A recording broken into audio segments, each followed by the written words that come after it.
Partia Demokratike e Kosovës për gjatë gjithë kësaj periudhe ka qenë jashtëzakonisht korrekte dhe konstruktive.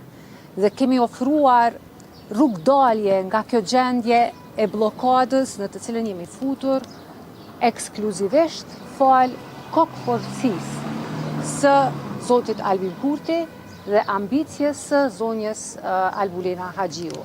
Edhe sot ju bëjmë ftesë që të reflektojmë. Kosova është shumë më e madhe se secili emër i përveçëm në atë sallë.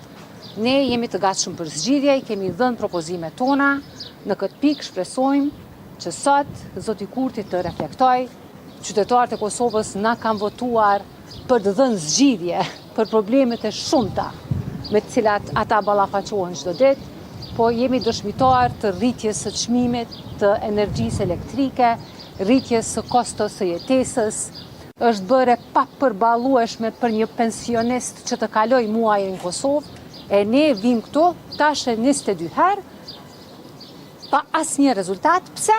Sepse zoti Kurti nuk don marrëveshje dhe nuk don kompromis. E ftojmë edhe sot që të reflektojmë. A mund të arrit një kompromis? Po nuk varet nga ne kemi ofruar alternativat tona. Janë 40 emra që zoti Kurti i ka në dispozicion. Ne i kemi thënë, donë se, keni parasysh, ne nuk kemi asnjë lloj obligimi që të votojmë propozimin e lëvizjes vetëvendosje.